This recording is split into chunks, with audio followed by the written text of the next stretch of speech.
Приветствую зрителей канала Алекс Моторный. Сегодня мы побываем на окраине города, в районе, который многие пожелали бы не посещать. Район этот называется Сортировка. Пройдемся с вами по улице Беркаса, бывшая Довголевская.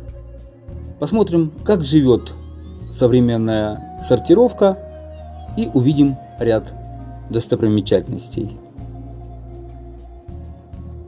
Начнем нашу видеопрогулку с Шестопарка, который так же, как и Сортировка, расположен в Холодногорском районе города Харькова. Также здесь расположен исторический район Нахаловка. Здесь расположен бывший районный клуб культуры железнодорожников, ведомственное учреждение Южной железной дороги. Когда-то в нем работали библиотека, спортивные секции, проводились разные культурные мероприятия. Этот объект попал в огромный список учреждений, подлежащих ликвидации, в рамках программы оптимизации и избавления от непрофильных активов. Микрорайон лишен учреждений спортивно-культурной сферы, по мнению Совета Укрзалезницы, за ненадобностью. Собственно, это здание выглядит сейчас полностью заброшенным и ненужным. А это остановка общественного транспорта. Единственный маршрут здесь номер 40, которым можно добраться до метро и центрального рынка. Ну а мы двигаемся по улице Беркаса, которая ранее называлась Довголевская.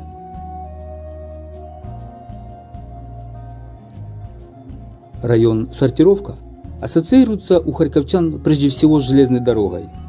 Между тем, на рубеже 19-20 веков здесь был уютный дачный поселок, в котором жил выдающийся художник Михаил Беркас. К сожалению, за последние 100 лет его имя было несколько подзабыто земляками, но теперь оно вернулось в эти места в названии улицы, по которой мы сейчас идем.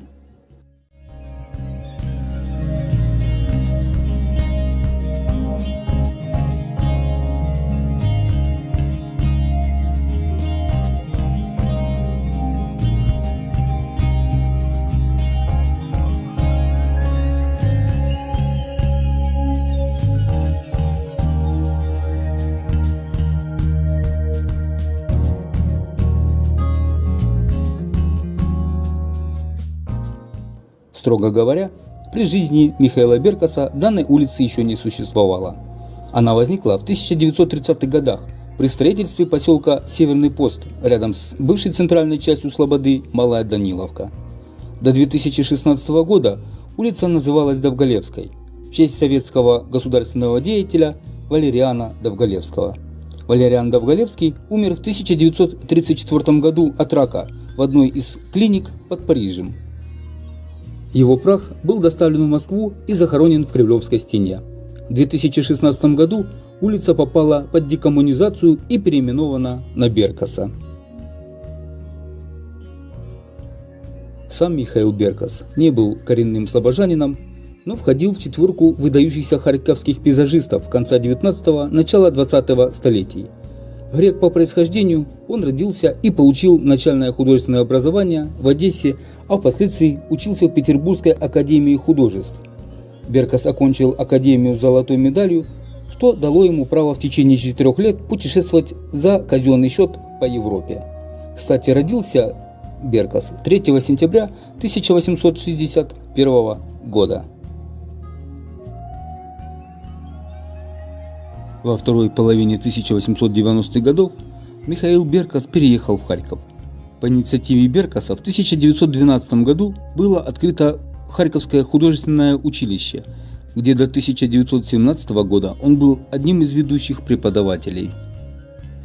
В молодости Беркас был очень красив и имел успех у женщин. В Харькове в 1889 году его полюбила генеральская вдова Мария Рейнике, которая жила в районе нынешней Сортировки. Жила она с Беркасом гражданским браком. У них было 2 дочери, Кира и Алла. К сожалению, Мария имела неуравновешенный характер и ревнивый, была плохой музой, не вдохновляла, а подавляла талант художника. Рассказывают, что после прихода к власти большевиков Марии удалось сохранить права на дом, благодаря тому, что некогда, отдыхая в Италии, Михаил и Мария познакомились с Лениным. Когда в начале 1920-х годов власти намеревались реквизировать собственность вдовы Беркаса, она написала старому знакомому, и тот выдал охранную грамоту. Есть версия, что этот дом сохранился по сей день и находится на улице, соседней с улицей Беркаса, Большой Панасовской, бывшей Котлова. По крайней мере, так утверждается в фильме «Прогулки по сортировке» из цикла «Харьковские завулки», снятом журналистами Романом Черемским и Владиславом Проненко. Этот дом вы обязательно увидите, если досмотрите данное видео до конца.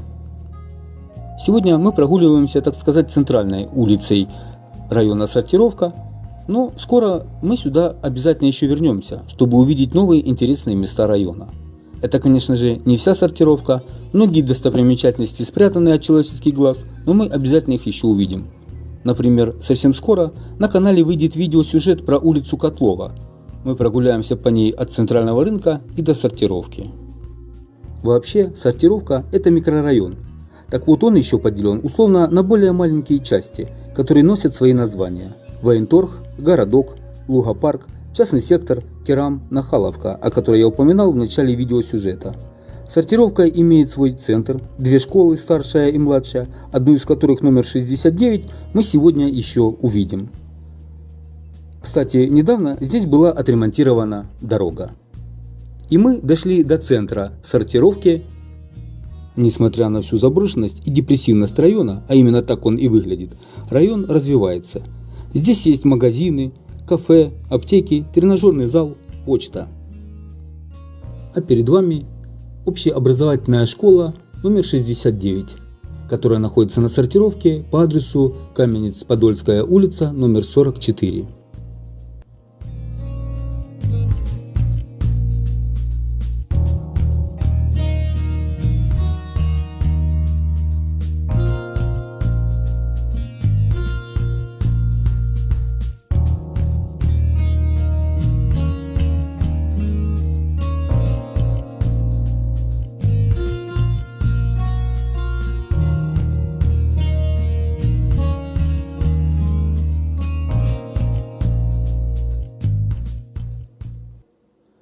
А еще на территории микрорайона Сортировка есть кладбище. Оно расположено прямо по соседству с жилыми частными домами. Территория кладбища не имеет никакого ограждения. Из окон домов жители могут видеть могилы и памятники, а также совершенно неблагоустроенную и не содержащуюся в порядке территорию. Вот такие дела. Ну а мы двигаемся по Сортировке далее. Впереди станция Северный пост и сборный пункт Харьковского областного военкомата. Вот он перед вами.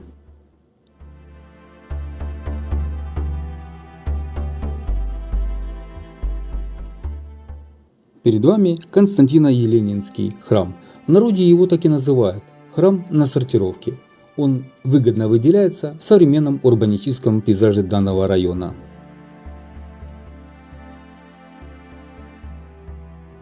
В районе Сортировка, по которому мы прогуливаемся, затесался один удивительной красоты архитектурный объект – двойная водонапорная башня конца 19 столетия. Расположилась башня на углу улиц Железнодорожная и Большая Панасовская, рядом с железнодорожным путепроводом. Данные башни существовали для того, чтобы было заправлять паровозы каждые 100-150 километров. При виде башни сразу обращаешь внимание на очертания оконных проемов на перемычке лестничного подъема. Они расположены под углом 45 градусов и располагаются параллельно лестничному проему. Замечу, что двойная водонапорная башня ранее встречалась крайне редко. Гораздо чаще можно увидеть башню одинарную. Внутри башня заброшенная. Во многих городах мира подобные объекты давно уже превратились, если не в туристические места, то точно в креативные хабы, а в некоторых даже в музеи. Ну а у нас, к сожалению, в заброшке. Башня великолепна, ну а вот в округе, конечно, все очень-очень печально.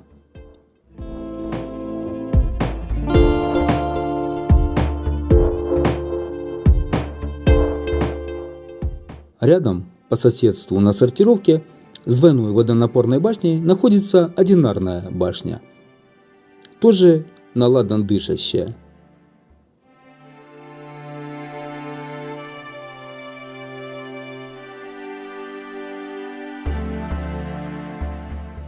Вот мы и добрались наконец-то до дома, в котором жили Михаил Беркас и Мария Рейнике.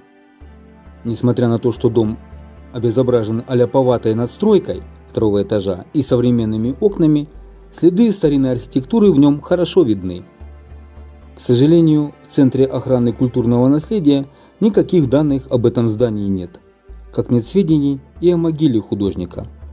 Умер Михаил Беркас от тифа 20 декабря 1919 года в городе Харькове.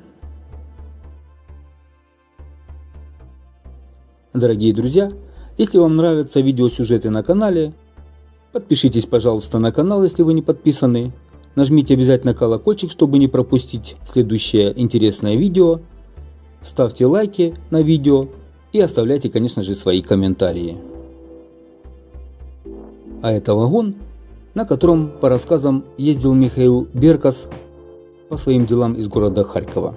Он сохранен и находится на территории пассажирского вагонного депо на сортировке.